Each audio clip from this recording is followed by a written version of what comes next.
महानीलमेघातिभाव्यं सुहासं शिवब्रह्मदेवादिभिः सस्तुतं च रमामन्दिरं देवनन्दापदाहं भजे राधिकावल्लभं कृष्णचन्द्रम्।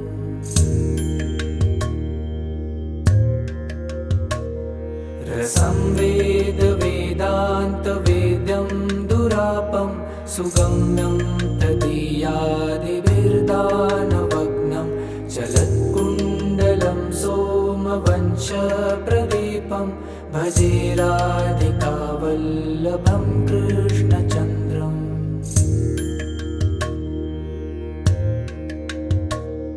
यशोदादिसन्लालितं पूर्णकामं दशोरजनं प्राकृतस्थस्वरूपं दिनान्ते समायान्तमेकान्तभक्ते भजे राधिकावल्लभं कृष्णचन्द्रम्।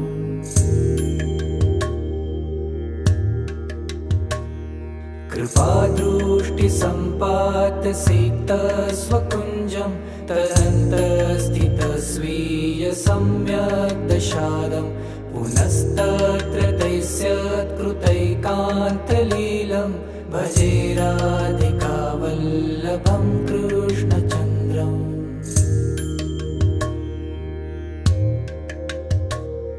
गृहे गोपिकाभिर्धुते चौर्यकाले तदश्नोश्च निक्षिप्य दुग्धं चलन्तं तदा तद्वियोगादिसम्पत्तिकारं भजे राधिकावल्लभं कृष्णचन्द्रम्।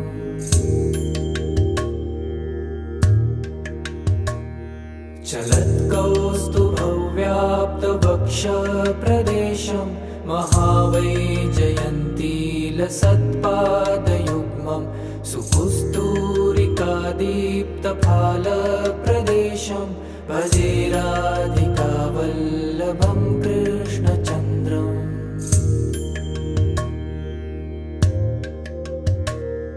गवां दोहने दृष्टराधामुखाब्जं तदानीं च तन्मेलनव्यग्रचित्तं समुत्पन्नतन्मानसैकान्तभावं भजे राधिकावल्लभं कृष्णचन्द्रम्।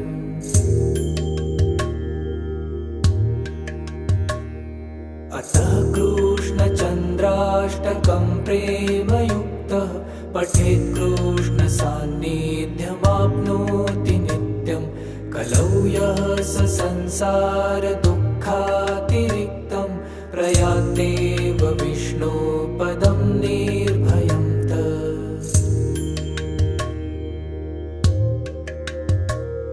महानीलमेघातिभाव्यं सुहासं शिवब्रह्मदेवादिभिः सस्तुतं च रमामन्दिरं देवनन्दापदाहं भजे राधिकावल्लभं कृष्णचन्द्रम्।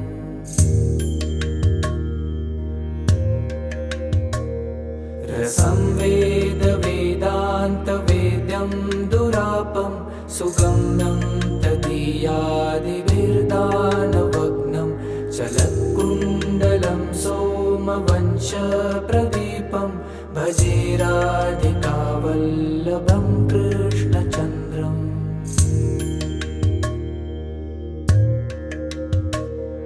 यशोदादिसन्लालितं पूर्णकामं दशोरजनं प्राकृतस्थस्वरूपं दिनान्ते समायान्तमेकान्तभक्ते भजे राधिकावल्लभं कृष्णचन्द्रम्।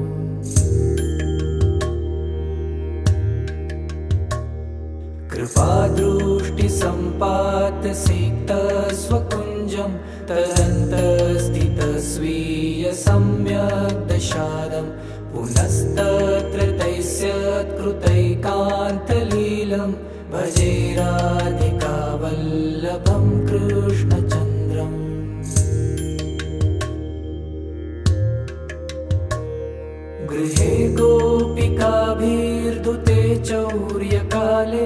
तदश्नोश्च निक्षिप्य दुग्धं चलन्तं तदा तद्वियोगादिसम्पत्तिकारं भजे राधिकावल्लभं कृष्णचन्द्रम्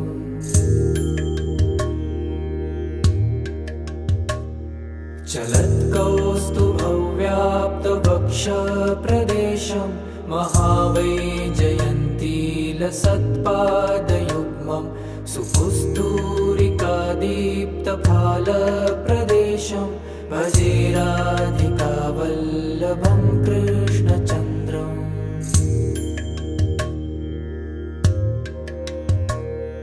गवां दोहने दृष्टराधामुखाब्जं तदानीं च तन्मेलनव्यग्रचित्तं समुत्पन्नतन्मानसैकान्तभावं भजे राधिकावल्लभं कृष्णचन्द्रम्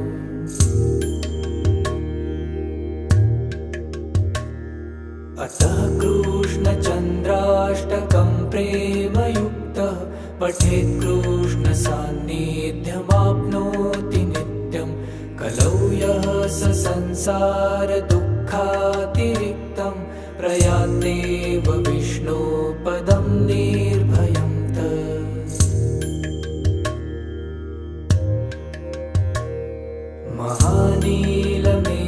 महानीलमेघातिभाव्यं सुहासं शिवब्रह्मदेवादिभिः सस्तुतं च रमामन्दिरं देवनन्दापदाहं भजे राधिकावल्लभं कृष्णचन्द्रम्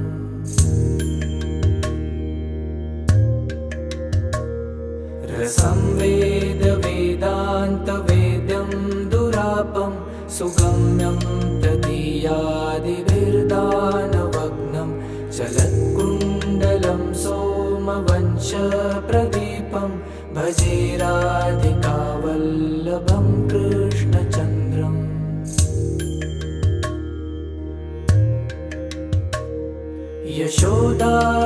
यशोदादिसन्लालितं पूर्णकामं दशोरजनं प्राकृतस्थस्वरूपं दिनान्ते समायान्तमेकान्तभक्ते भजे राधिकावल्लभं कृष्णचन्द्रम्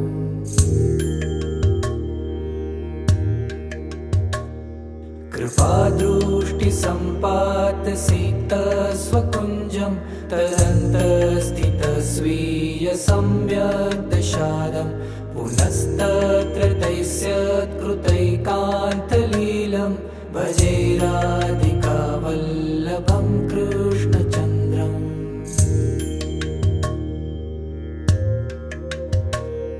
गृहे गोपिकाभिर्धुते चौर्यकाले तदश्नोश्च निक्षिप्य दुग्धं चलन्तं तदा तद्वियोगादिसम्पत्तिकारं भजे राधिकावल्लभं कृष्णचन्द्रम्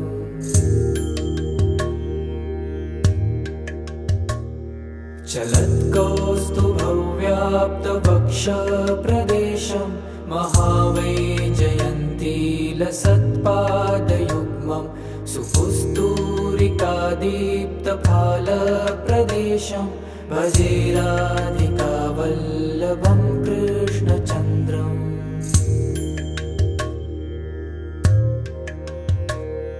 गवां दोहने दृष्टराधामुखाब्जं तदानीं च तन्मेलनव्यग्रचित्तं समुत्पन्नतन्मानसैकान्तभावं भजे राधिकावल्लभं कृष्णचन्द्रम्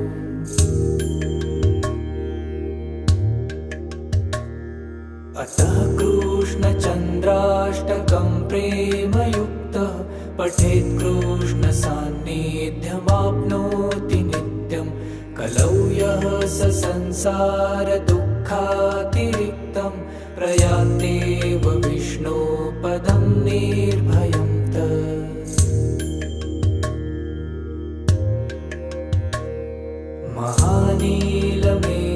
महानीलमेघातिभाव्यं सुहासं शिवब्रह्मदेवादिभिः सस्तुतं च रमामन्दिरं देवनन्दापदाहं भजे राधिकावल्लभं कृष्णचन्द्रम्।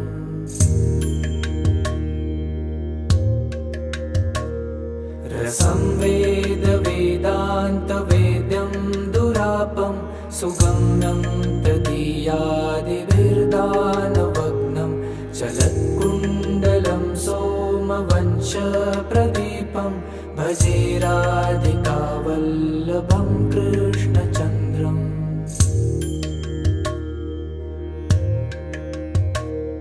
यशोदादिसन्दालितं पूर्णकामं दशोरजनं प्राकृतस्थस्वरूपं दिनान्ते समायान्तमेकान्तभक्ते भजे राधिकावल्लभं कृष्णचन्द्रम्।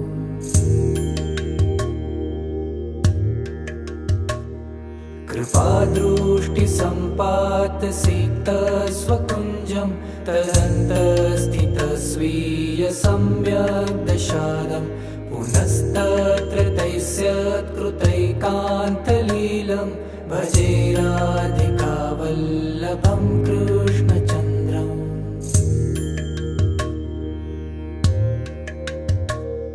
गृहे गोपिकाभिर्धुते चौर्यकाले तदश्नोश्च निक्षिप्य दुग्धं चलन्तं तदा तद्वियोगादिसम्पत्तिकारं भजे राधिकावल्लभं कृष्णचन्द्रम्।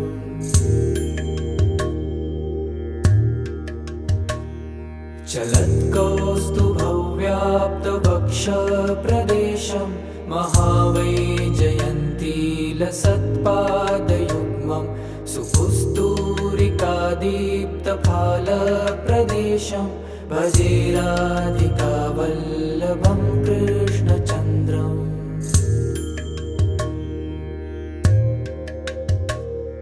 गवां दोहने दृष्टराधामुखाब्जं तदानीं च तन्मेलनव्यग्रचित्तं समुत्पन्नतन्मानसैकान्तभावं भजे राधिकावल्लभं कृष्णचन्द्रम्।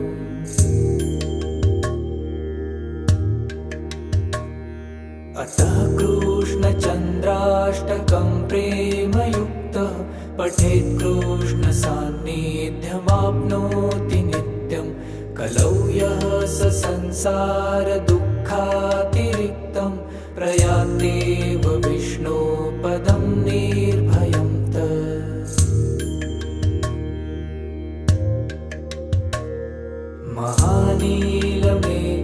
महानीलमेघातिभाव्यं सुहासं शिवब्रह्मदेवादिभिः सस्तुतं च रमामन्दिरं देवनन्दापदाहं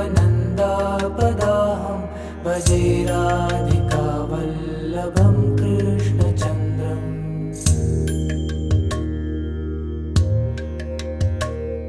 रसं वेदान्तवेद्यं दुरापं सुगम्यं तदीयादिभिर्दानवग्नं चलत्कुण्डलं सोमवंशप्रदीपं भजे राधिकावल्लभं कृष्णचन्द्रम्।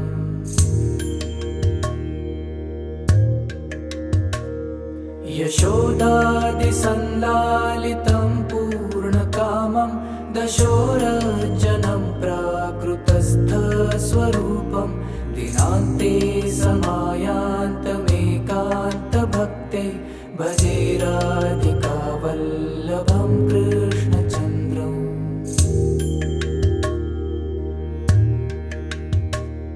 कृपादृष्टिसम्पातसिक्तस्वकुञ्जं तदन्तस्थितस्वीयसम्यग्दशादं पुनस्तत्र तैस्यत्कृतैकान्तलीलं भजे राधिकावल्लभं कृष्णचन्द्रम्।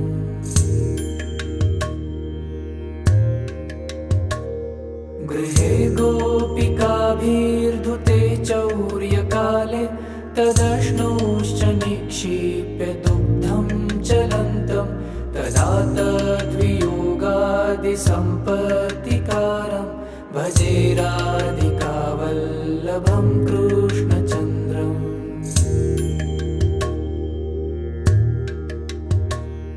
चलत्कौस्तुभौ व्याप्तवक्षप्रदेशं महावैजयन्तीलसत्पादयुग्मं सुपुस्तूरिकादीप्तफालप्रदेशं भजे राधिकावल्लभं कृष्णचन्द्रम्।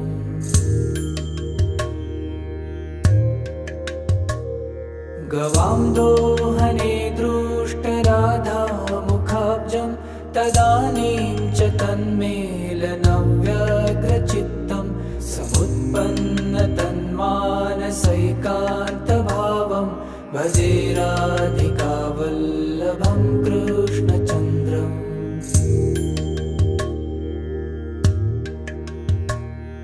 अतः कृष्णचन्द्राष्टकं प्रेमयुक्तः पठेत् कृष्णसान्निध्यमाप्नोति नित्यं कलौ यः स संसारदुःखातिरिक्तं प्रयान्तेव विष्णोपदं निर्भयं तत्।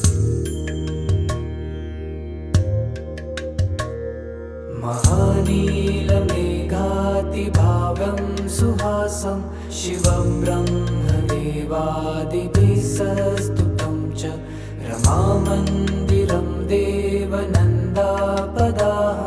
भजे राधिकावल्लभं कृष्णचन्द्रम्।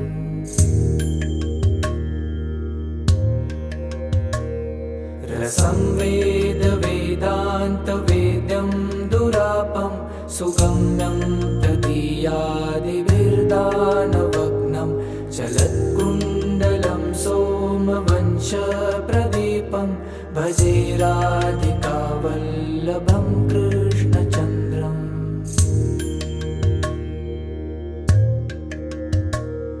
यशोदादिसन्लालितं पूर्णकामं दशोरजनं प्राकृतस्थस्वरूपं दिनान्ते समायान्तमेकान्तभक्ते भजे राधिकावल्लभं कृष्णचन्द्रम्।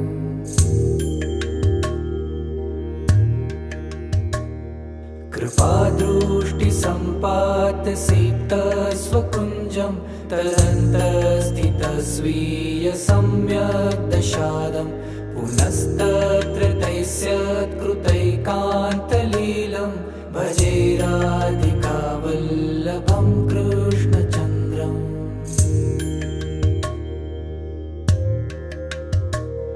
गृहे गोपिकाभिर्धुते चौर्यकाले तदश्नोश्च निक्षिप्य दुग्धं चलन्तं तदा तद्वियोगादिसम्पत्तिकारं भजे राधिकावल्लभं कृष्णचन्द्रम्।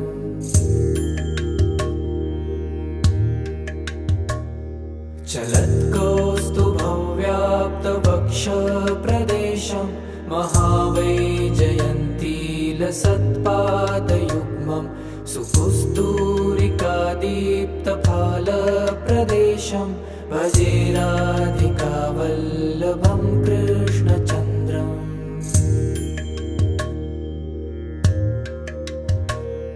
गवां दोहने दृष्टराधामुखाब्जं तदानीं च तन्मेलनव्यग्रचित्तं समुत्पन्नतन्मानसैकान्तभावं भजे राधिकावल्लभं कृष्णचन्द्रम्।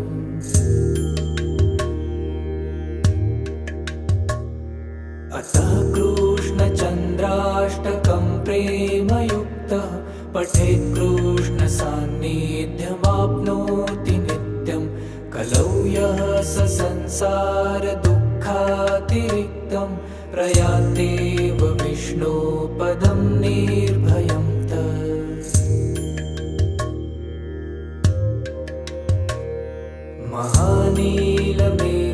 महानीलमेघातिभाव्यं सुहासं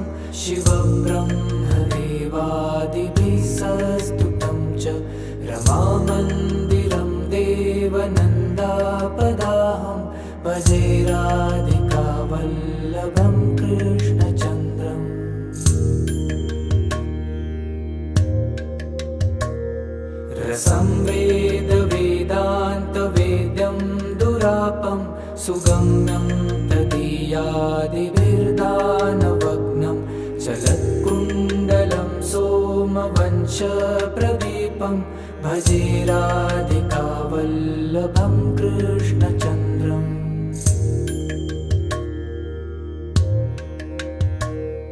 यशोदादिसन्लालितं पूर्णकामं दशोरजनं प्राकृतस्थस्वरूपं दिनान्ते समायान्तमेकान्तभक्ते भजे राधिकावल्लभं कृष्णचन्द्रम्।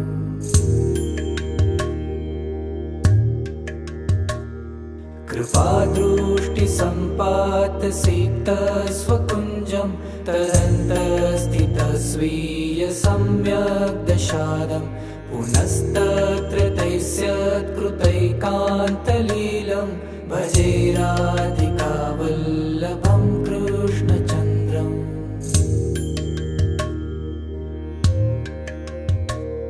गृहे गोपिकाभिर्धुते चौर्यकाले तदश्नोश्च निक्षिप्य दुग्धं चलन्तं तदा तद्वियोगादिसम्पत्तिकारं भजे राधिकावल्लभं कृष्णचन्द्रम्।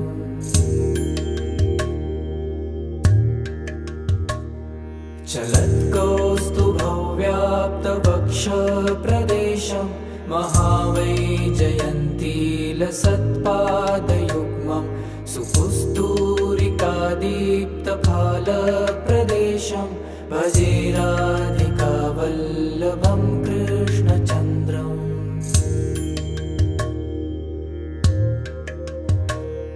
गवां दोहने दृष्टराधामुखाब्जं तदानीं च तन्मेलनव्यग्रचित्तं समुत्पन्नतन्मानसैकान्तभावं भजे राधिकावल्लभं कृष्णचन्द्रम्।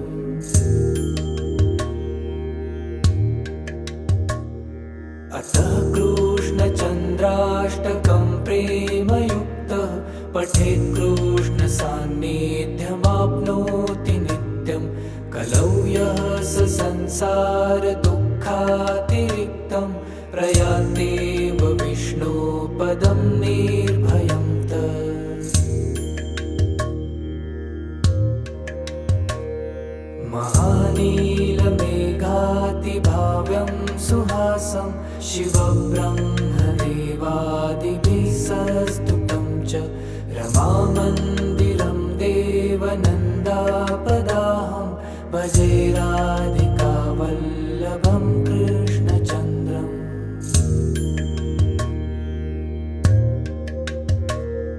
रसं वेदान्तवेद्यं दुरापं सुगम्यं तदीयादिभिर्दानवग्नं चलत्कुण्डलं सोमवंशप्रदीपं भजे राधिकावल्लभं कृष्णचन्द्रम्।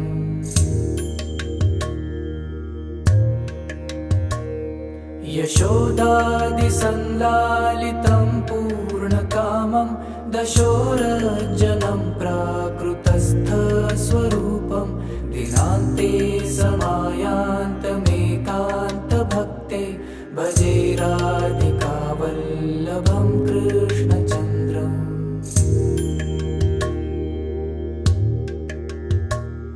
कृपादृष्टिसम्पातसिक्तस्वकुञ्जं तदन्तस्थितस्वीयसम्यग्दशादं पुनस्तत्र तैस्यत्कृतैकान्तलीलं भजे राधिकावल्लभं कृष्णचन्द्रम्।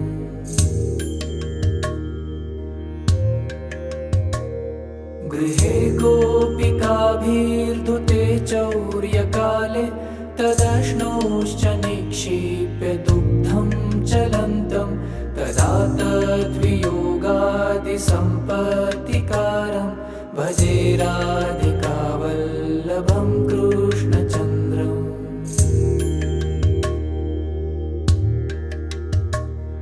चलत्कौस्तुभव्याप्तवक्षप्रदेशं महावैजयन्तीलसत्पादयुग्मं सुपुस्तूरिकादीप्तफालप्रदेशं भजे राधिकावल्लभं कृष्णचन्द्रम्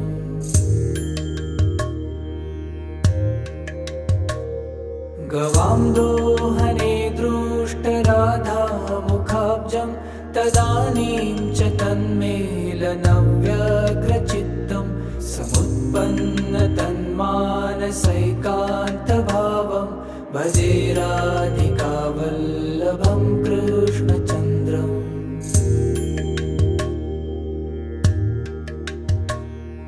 अतः कृष्णचन्द्राष्टकं प्रेमयुक्तः पठेत् कृष्णसान्निध्यमाप्नोति नित्यं कलौ यः स संसारदुःखातिरिक्तं प्रयान्तेव विष्णोपदं निर्भयं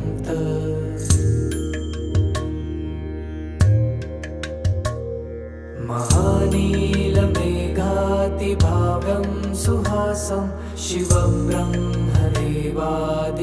सस्तुतं च रमामन्दिरं देवनन्दापदाहं भजे राधिकावल्लभं कृष्णचन्द्रम्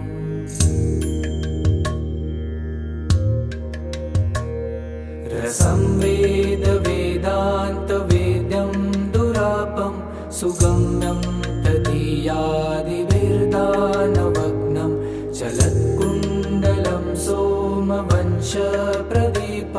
भजे राधिकावल्लभं कृष्णचन्द्रम्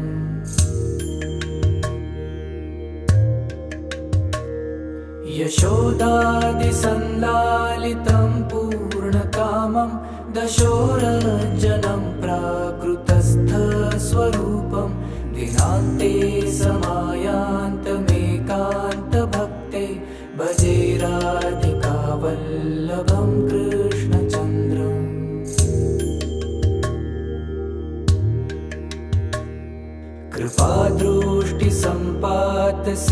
कृपादृष्टिसम्पातसिक्तस्वकुञ्जं तरन्तस्थितस्वीयसम्यग्दशादं पुनस्तत्र तैस्यत्कृतैकान्तलीलं भजे राधिकावल्लभं कृष्णचन्द्रम्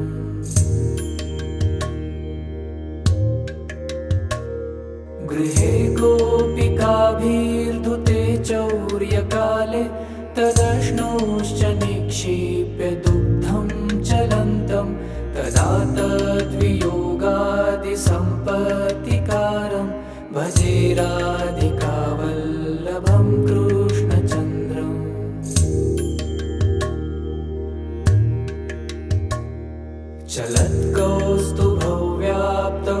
चलत्कौस्तुभव्याप्तवक्षप्रदेशं महावैजयन्तीलसत्पादयुग्मं सुपुस्तूरिकादीप्तफालप्रदेशं भजे राधिकावल्लभं कृष्णचन्द्रम्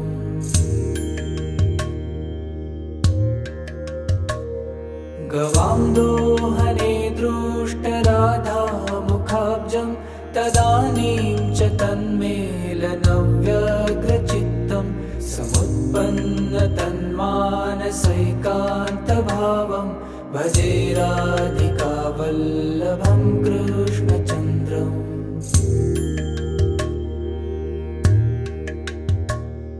अतः कृष्णचन्द्राष्टकं प्रेमयुक्तः पठेत् कृष्णसान्निध्यमाप्नोति नित्यं कलौ यः स संसारदुःखातिरिक्तं प्रयान्तेव विष्णोपदं निर्भयं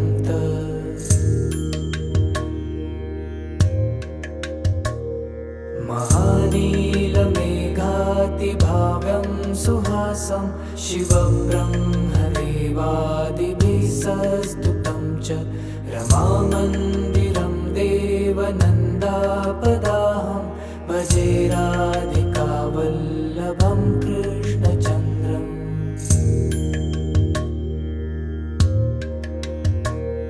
रसं वेदान्तवेद्यं दुरापं सुगम्यं तदीयादिभिर्दानवग्नं चलत्कुण्डलं सोमवंशप्रदीपं भजे राधिकावल्लभं कृष्णचन्द्रम्।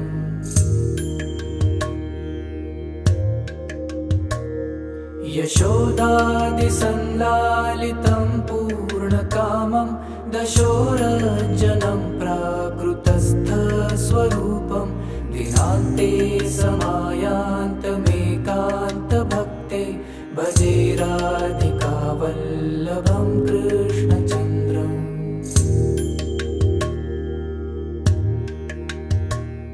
कृपादृष्टिसम्पातसिक्तस्वकुञ्जं तरन्तस्थितस्वीयसम्यग्दशादं पुनस्तत्र तैस्यत्कृतैकान्तलीलं भजे राधिकावल्लभं कृष्णचन्द्रम्।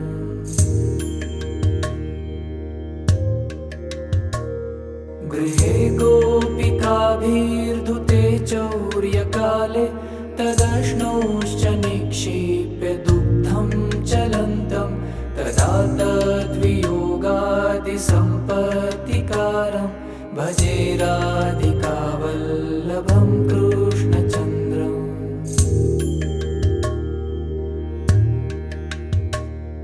चलत्कौस्तुभव्याप्तवक्षप्रदेशं महावैजयन्तीलसत्पादयुग्मं सुपुस्तूरिकादीप्तफालप्रदेशं भजे राधिकावल्लभं कृष्णचन्द्रम्।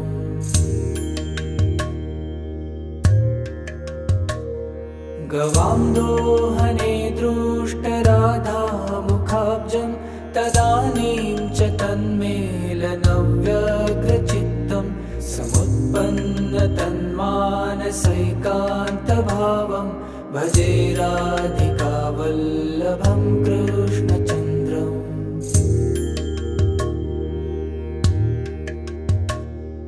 अतः कृष्णचन्द्राष्टकं प्रेमयुक्तः पठेत् कृष्णसान्निध्यमाप्नोति नित्यं कलौ यः स संसारदुःखातिरिक्तं प्रयात्येव विष्णोपदं निर्भयं तत्।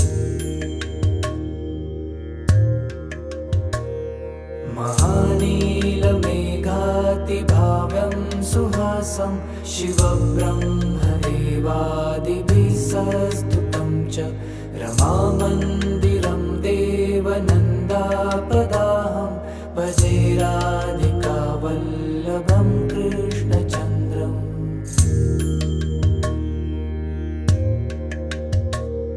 रसं वेदान्तवेद्यं दुरापं सुगम्यं तदीयादिभिर्दानवग्नं चलत्कुण्डलं सोमवंशप्रदीपं भजे राधिकावल्लभं कृष्णचन्द्रम्।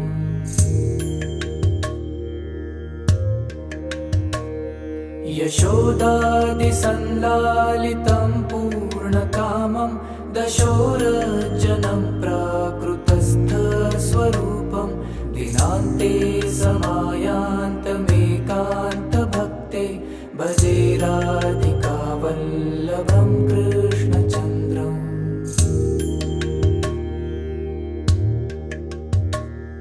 कृपादृष्टिसम्पातसिक्तस्वकुञ्जं तरन्तस्थितस्वीयसम्यग्दशादं पुनस्तत्र तैस्यत्कृतैकान्तलीलं भजे राधिकावल्लभं कृष्णचन्द्रम्।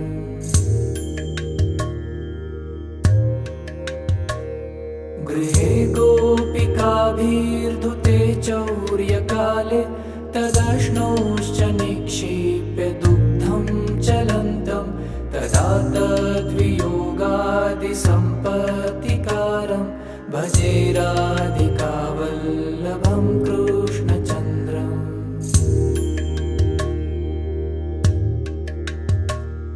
चलत्कौस्तुभव्याप्तवक्षप्रदेशं महावैजयन्तीलसत्पादयुग्मं सुपुस्तूरिकादीप्तफालप्रदेशं भजे राधिकावल्लभं कृष्णचन्द्रम्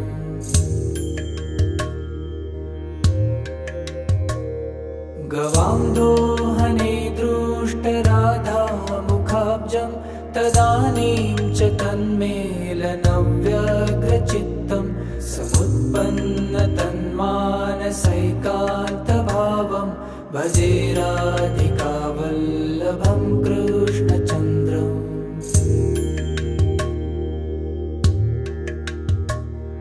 अतः कृष्णचन्द्राष्टकं प्रेमयुक्तः पठेत् कृष्णसान्निध्यमाप्नोति नित्यं कलौ यः स संसारदुःखातिरिक्तं प्रयात्येव विष्णोपदं निर्भयं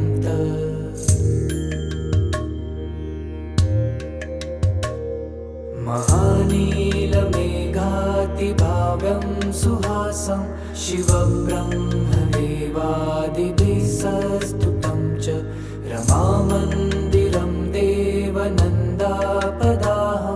भजे राधिकावल्लभं कृष्णचन्द्रम्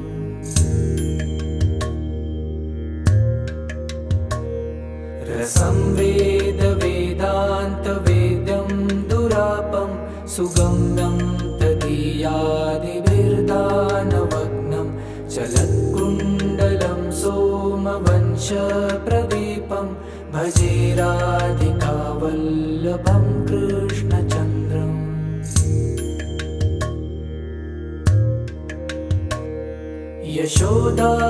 यशोदादिसंलालितं पूर्णकामं दशोरजनं प्राकृतस्थस्वरूपं दिनान्ते समायान्तमेकान्तभक्ते भजे राधिकावल्लभं कृष्णचन्द्रम्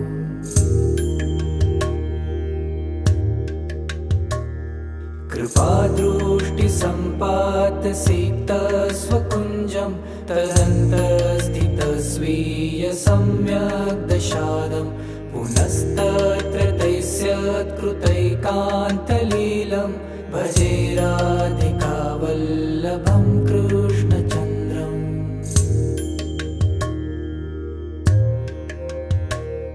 गृहे गोपिकाभिर्धुते चौर्यकाले तदश्नोश्च निक्षिप्य दुग्धं चलन्तं तदा तद्वियोगादिसम्पत्तिकारं भजे राधिकावल्लभं कृष्णचन्द्रम्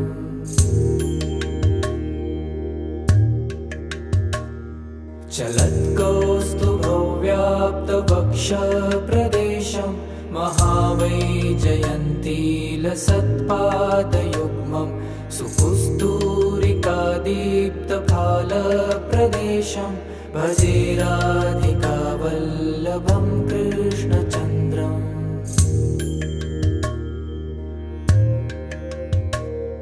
गवां दोहने दृष्टराधामुखाब्जं तदानीं च तन्मेलनव्यग्रचित्तं समुत्पन्नतन्मानसैकान्तभावं भजे राधिकावल्लभं कृष्णचन्द्रम्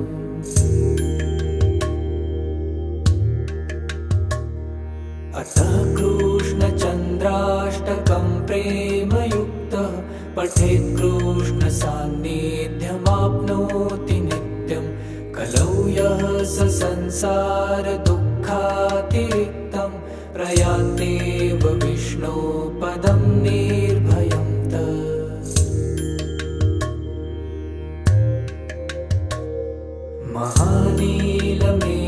महानीलमेघातिभाव्यं सुहासं शिवब्रह्मदेवादिभिः सस्तुतं च रमामन्दिरं देवनन्दापदाहं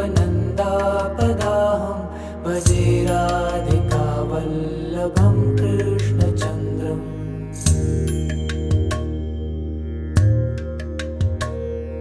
रसंवेद वेदान्तवेद्यं दुरापं सुगम्यं तदीयादिभिर्दानवग्नं चलत्कुण्डलं सोमवंशप्रदीपं भजे राधिकावल्लभं कृष्णचन्द्रम्।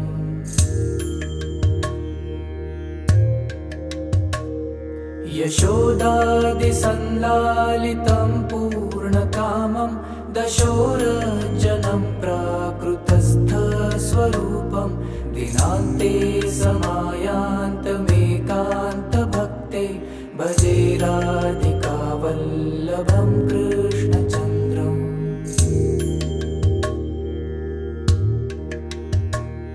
कृपादृष्टिसम्पातसिक्तस्वकुञ्जं तरन्तस्थितस्वीयसम्यग्दशादं पुनस्तत्र तैस्यत्कृतैकान्तलीलं भजे राधिकावल्लभं कृष्णचन्द्रम्।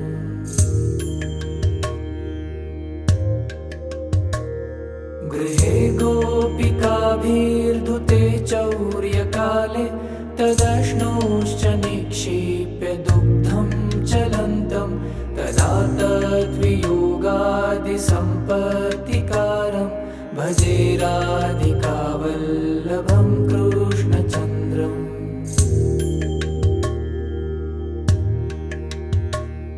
चलत्कौस्तुभव्याप्तवक्षप्रदेशं महावैजयन्तीलसत्पादयुग्मं सुपुस्तूरिकादीप्तफालप्रदेशं भजे राधिकावल्लभं कृष्णचन्द्रम्।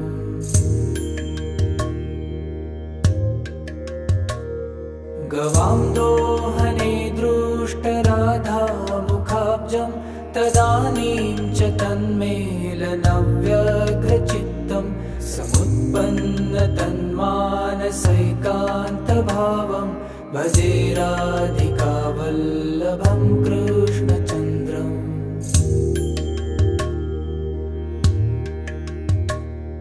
अतः कृष्णचन्द्राष्टकं प्रेमयुक्तः पठेत् कृष्णसान्निध्यमाप्नोति नित्यं कलौ यः स संसारदुःखातिरिक्तं प्रयान्त्येव विष्णोपदं निर्भयं तत्।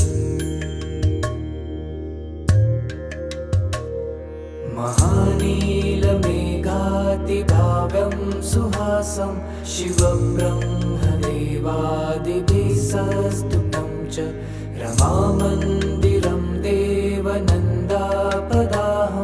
भजे राधिकावल्लभं कृष्णचन्द्रम्।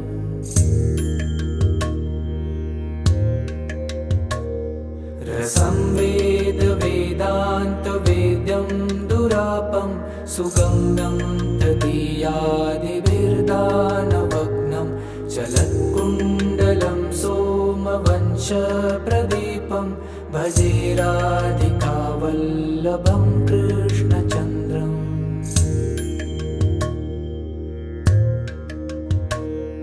यशोदादिसंलालितं पूर्णकामं दशोरजनं प्राकृतस्थस्वरूपं दिनान्ते समायान्तमेकान्तभक्ते भजे राधिकावल्लभं कृष्णचन्द्रम्।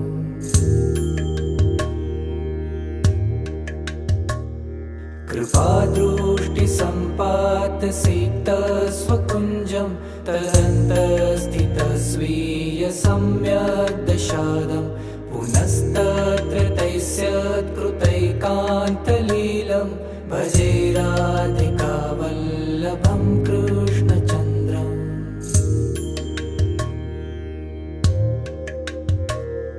गृहे गोपिकाभिर्धुते चौर्यकाले तदश्नोश्च निक्षिप्य दुग्धं चलन्तं तदा तद्वियोगादिसम्पत्तिकारं भजे राधिकावल्लभं कृष्णचन्द्रम्।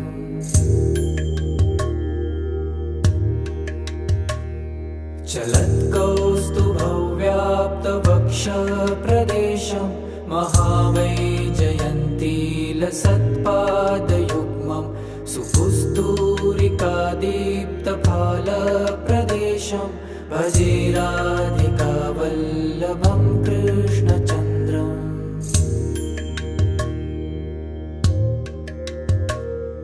गवां दोहने दृष्टराधामुखाब्जं तदानीं च तन्मेलनव्यग्रचित्तं समुत्पन्नतन्मानसैकान्तभावं भजे राधिकावल्लभं कृष्णचन्द्रम्।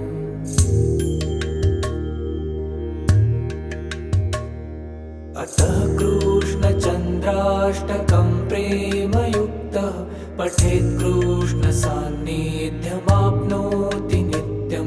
कलौ यः स संसारदुःखातिरिक्तं प्रयान्तेव विष्णोपदं निर्भयं तत्।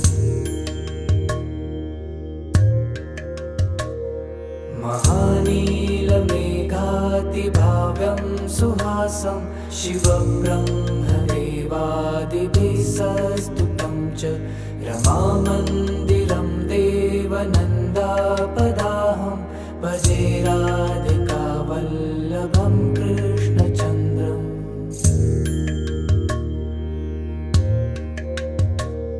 रसं वेदवेदान्तवेद्यं दुरापं सुगम्यं तदीयादिभिर्दानवग्नं चलत्कुण्डलं सोमवंशप्रदीपं भजे राधिकावल्लभं कृष्णचन्द्रम्।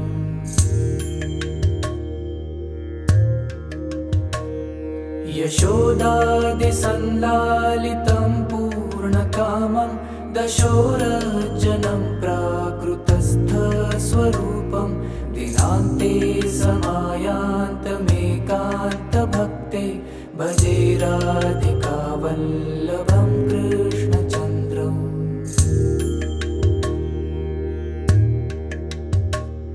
कृपादृष्टिसम्पातसिक्तस्वकुञ्जं तदन्तस्थितस्वीयसम्यग्दशादं पुनस्तत्र दैस्यत्कृतैकान्तलीलं भजे राधिकावल्लभं कृष्णचन्द्रम्।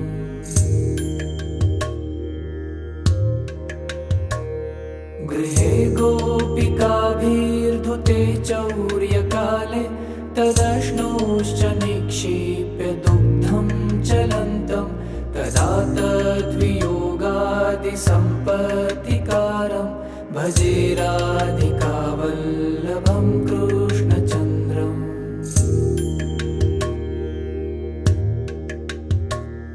चलत्कौस्तुभव्याप्तवक्षप्रदेशं महावैजयन्तीलसत्पादयुग्मं सुपुस्तूरिकादीप्तफालप्रदेशं भजे राधिकावल्लभं कृष्णचन्द्रम्।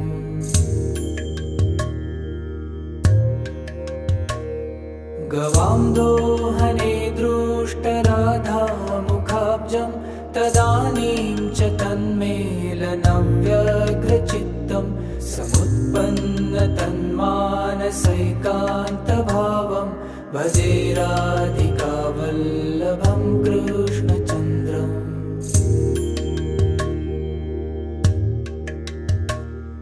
अतः कृष्णचन्द्राष्टकं प्रेमयुक्तः पठेत् कृष्णसान्निध्यमाप्नोति नित्यं। कलौ यः स संसारदुःखातिरिक्तं प्रयान्तेव विष्णोपदं निर्भयं तत्। महानीलमेघातिभाव्यं सुहासं शिवब्रह्मदेवादिभिः सस्तुतं च रमामन्दिरं देवनन्दापदाहं भजे राधिकावल्लभं कृष्णचन्द्रम्।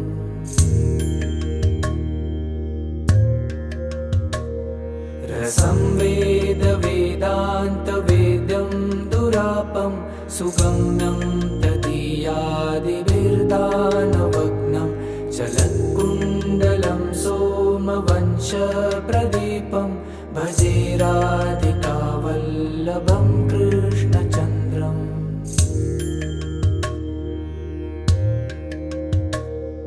यशोदादिसंलालितं पूर्णकामं दशोरजनं प्राकृतस्थस्वरूपं दिनान्ते समायान्तमेकान्तभक्ते भजे राधिकावल्लभं कृष्णचन्द्रम्।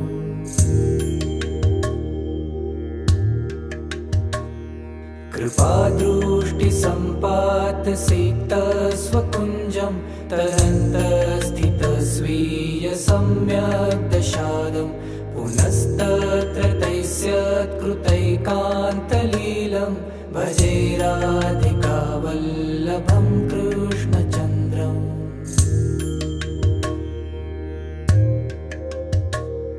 गृहे गोपिकाभिर्धुते चौर्यकाले तदश्नोश्च निक्षिप्य दुग्धं चलन्तं तदा तद्वियोगादिसम्पत्तिकारं भजे राधिकावल्लभं कृष्णचन्द्रम्।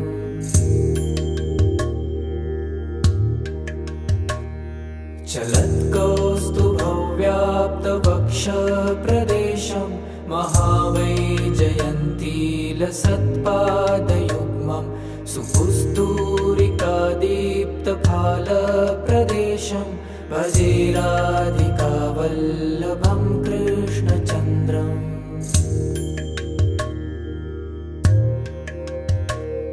गवां दोहने दृष्टराधामुखाब्जं तदानीं च तन्मेलनव्यग्रचित्तं समुत्पन्नतन्मानसैकान्तभावं भजे राधिकावल्लभं कृष्णचन्द्रम्।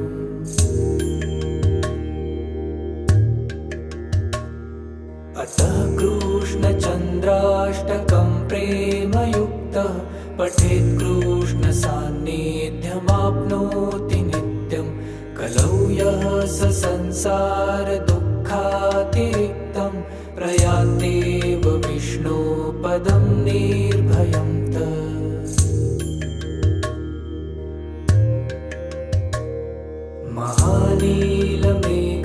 महानीलमेघातिभाव्यं सुहासं शिवब्रह्मदेवादिभिः सस्तुतं च रमामन्दिरं देवनन्दापदाहं भजे राधिकावल्लभं कृष्णचन्द्रम्।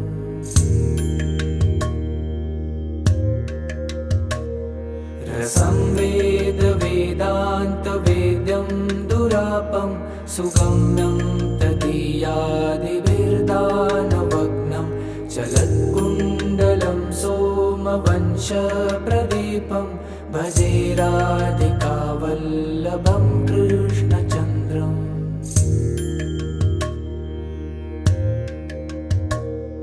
यशोदादिसंलालितं पूर्णकामं दशोरजनं प्राकृतस्थस्वरूपं दिनान्ते समायान्तमेकान्तभक्ते भजे राधिकावल्लभं कृष्णचन्द्रम्।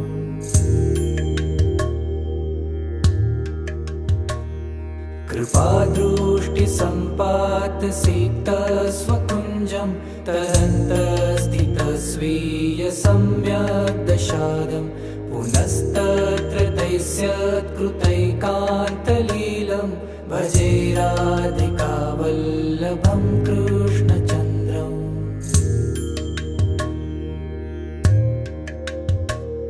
गृहे गोपिकाभिर्धुते चौर्यकाले तदश्नोश्च निक्षिप्य दुग्धं चलन्तं तदा तद्वियोगादिसम्पत्तिकारं भजे राधिकावल्लभं कृष्णचन्द्रम्।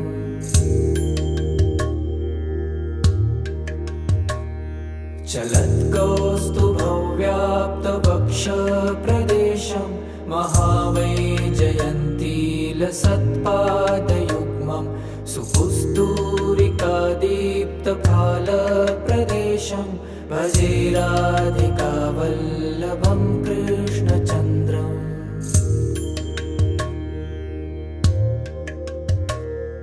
गवां दोहने दृष्टराधामुखाब्जं तदानीं च तन्मेलनव्यग्रचित्तं समुत्पन्नतन्मानसैकान्तभावं भजे राधिकावल्लभं कृष्णचन्द्रम्।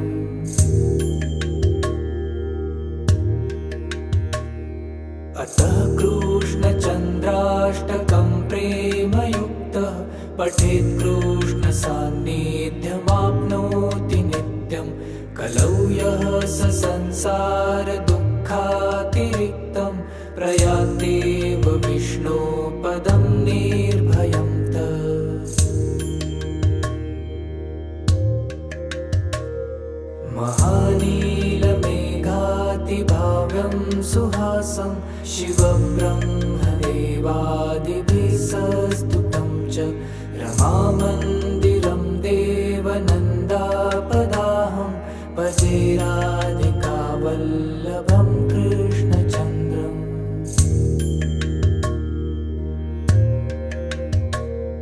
रसं वेदवेदान्तवेद्यं दुरापं सुगम्यं तदीयादिभिर्दानभग्नं चलत्कुण्डलं सोमवंशप्रदीपं भजे राधिकावल्लभं कृष्णचन्द्रम्।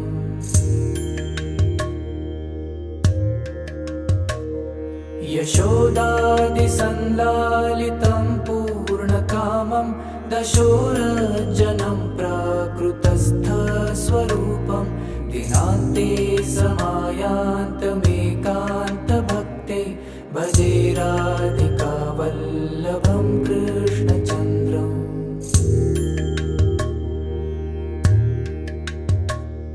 कृपादृष्टिसम्पातसिक्तस्वकुञ्जं तदन्तस्थितस्वीयसम्यग्दशादं पुनस्तत्र दैस्यत्कृतैकान्तलीलं भजे राधिकावल्लभं कृष्णचन्द्रम्।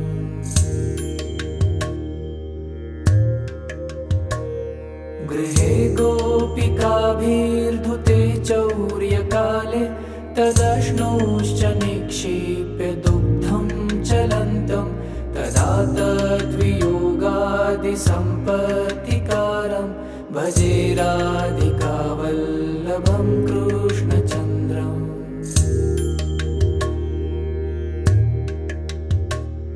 चलत्कौस्तुभव्याप्तवक्षप्रदेशं महावैजयन्तीलसत्पादयुग्मं सुपुस्तूरिकादीप्तफालप्रदेशं भजे राधिकावल्लभं कृष्णचन्द्रम्।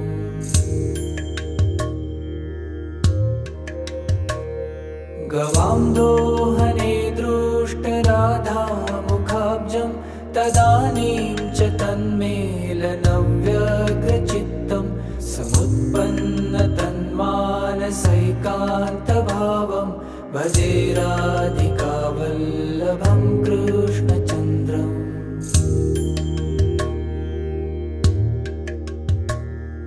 अतः कृष्णचन्द्राष्टकं प्रेमयुक्तः पठेत् कृष्णसान्निध्यमाप्नोति नित्यं। कलौ यः स संसारदुःखातिरिक्तं प्रयान्तेव विष्णोपदं निर्भयं तत्। महानीलमेघातिभाव्यं सुहासं शिवब्रह्मदेवादिभिः सस्तुतं च रमामन्दिरं देवनन्दापदाहं भजे राधिकावल्लभं कृष्णचन्द्रम्।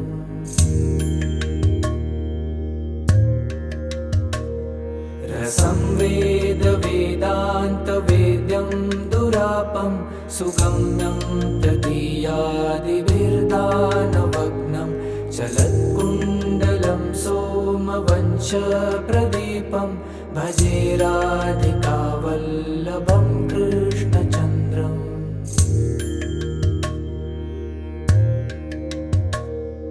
यशोदादिसंलालितं पूर्णकामं दशोरजनं प्राकृतस्थस्वरूपं दिनान्ते समायान्तमेकान्तभक्त्यै भजे राधिकावल्लभं कृष्णचन्द्रम्।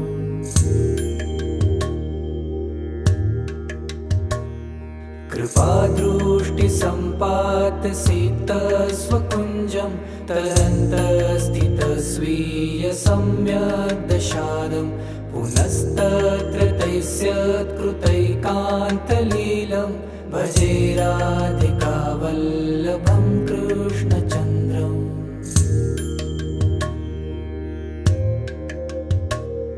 गृहे गोपिकाभिर्धुते चौर्यकाले तदश्नोश्च निक्षिप्य दुग्धं चलन्तं तदा तद्वियोगादिसम्पत्तिकारं भजे राधिकावल्लभं कृष्णचन्द्रम्।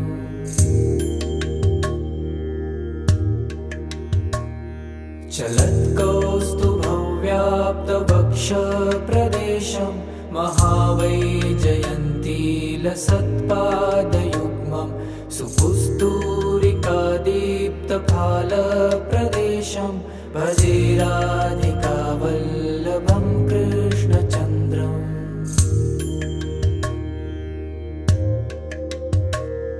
गवां दोहने दृष्टराधामुखाब्जं तदानीं च तन्मेलनव्यग्रचित्तं समुत्पन्नतन्मानसैकान्तभावं भजे राधिकावल्लभं कृष्णचन्द्रम्।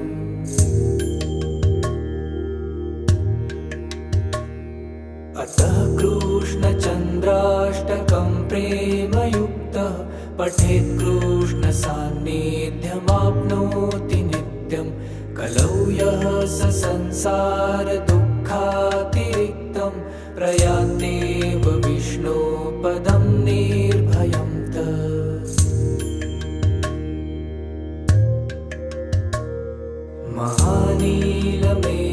महानीलमेघातिभाव्यं सुहासं शिवं ब्रह्मदेवादिभिः सस्तुतं च रमामन्दिरं देवनन्दापदाहं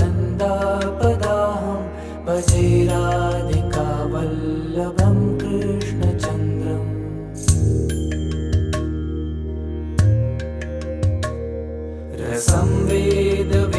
रसंवेदवेदान्तवेद्यं दुरापं सुगम्यं तदीयादिभिर्दानवग्नं चलत्कुण्डलं सोमवंशप्रदीपं भजे राधिकावल्लभं कृष्णचन्द्रम्।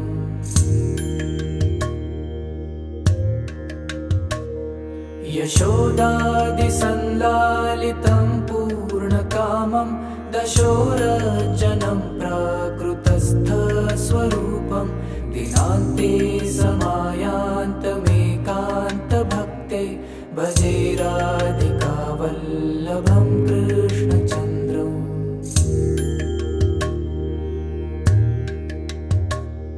कृपादृष्टिसम्पातसिक्तस्वकुञ्जं तरन्तस्थितस्वीयसम्यग्दशादं पुनस्तत्र तैस्यत्कृतैकान्तलीलं भजे राधिकावल्लभं कृष्णचन्द्रम्।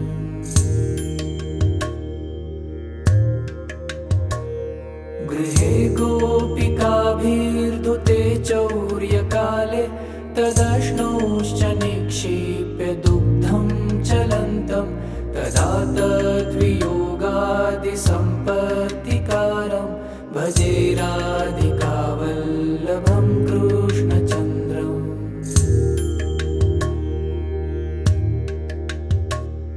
चलत्कौस्तुभव्याप्तवक्षप्रदेशं महावैजयन्तीलसत्पादयुग्मं सुपुस्तूरिकादीप्तफालप्रदेशं भजे राधिकावल्लभं कृष्णचन्द्रम्।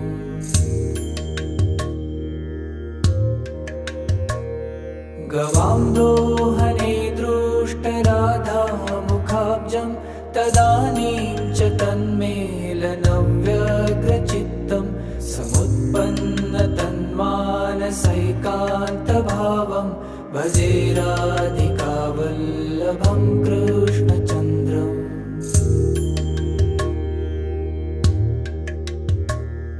अतः कृष्णचन्द्राष्टकं प्रेमयुक्तः पठेत् कृष्णसान्निध्यमाप्नोति नित्यं। कलौ यः स संसारदुःखातिरिक्तं प्रयान्तेव विष्णोपदं निर्भयं तत्। महानीलमेघातिभाव्यं सुहासं शिवब्रह्मदेवादिभिः सस्तुतं च रमामन्दिरं देवनन्दापदाहं भजे राधिकावल्लभं कृष्णचन्द्रम्।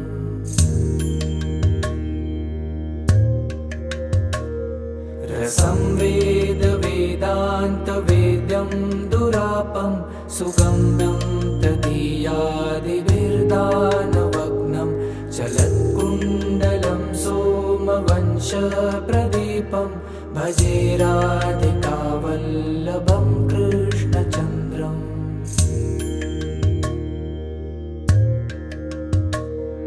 यशोदादिसन्लालितं पूर्णकामं दशोरजनं प्राकृतस्थस्वरूपं दिनान्ते समायान्तमेकान्तभक्ते भजे राधिकावल्लभं कृष्णचन्द्रम्।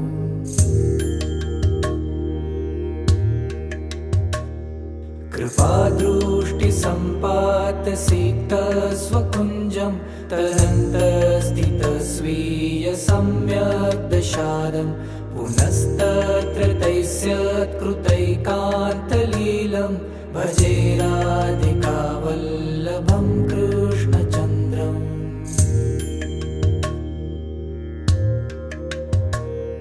गृहे गोपिकाभिर्धुते चौर्यकाले तदश्नोश्च निक्षिप्य दुग्धं चलन्तं तदा तद्वियोगादिसम्पत्तिकारं भजे राधिकावल्लभं कृष्णचन्द्रम्।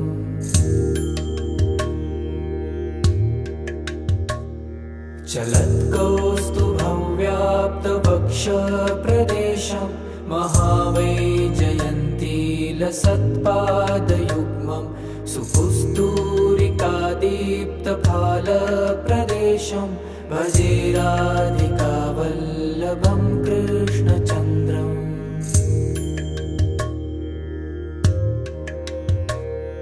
गवाम्रोहणे दृष्टराधामुखाब्जं तदानीं च तन्मेलनव्यग्रचित्तं समुत्पन्नतन्मानसैकान्तभावं भजे राधिकावल्लभं कृष्णचन्द्रम्।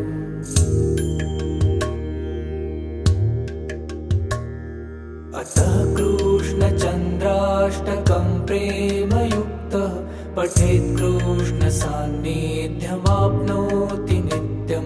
कलौ यः स संसारदुःखातिरिक्तं प्रयान्तेव विष्णोपदं निर्भयं तत्। महानीलमेघातिभाव्यं सुहासं शिवब्रह्मदेवादिभिः सस्तुतं च रमामन्दिरं देवनन्दापदाहं भजे राधिकावल्लभं कृष्णचन्द्रम्।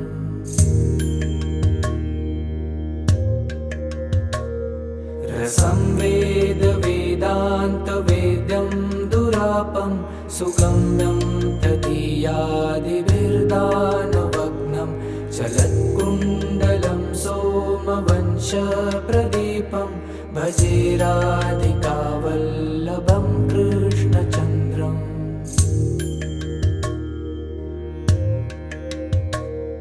यशोदादिसंलालितं पूर्णकामं दशोरजनं प्राकृतस्थस्वरूपं दिनान्ते समायान्तमेकान्तभक्ते भजे राधिकावल्लभं कृष्णचन्द्रम्।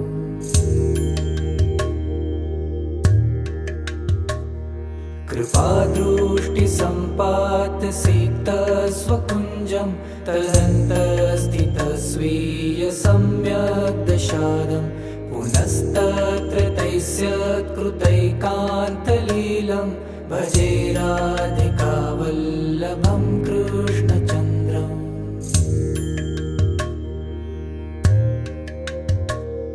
गृहे गोपिकाभिर्धुते चौर्यकाले तदश्नोश्च निक्षिप्य दुग्धं चलन्तं तदा तद्वियोगादिसम्पत्तिकारं भजे राधिकावल्लभं कृष्णचन्द्रम्।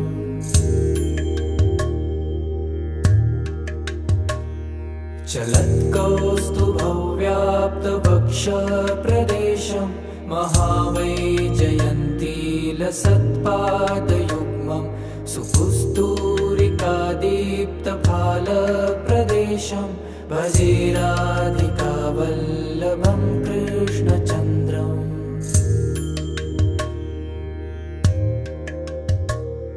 गवां दोहने दृष्टराधामुखाब्जं तदानीं च तन्मेलनव्यग्रचित्तं समुत्पन्नतन्मानसैकान्तभावं भजे राधिकावल्लभं कृष्णचन्द्रम्।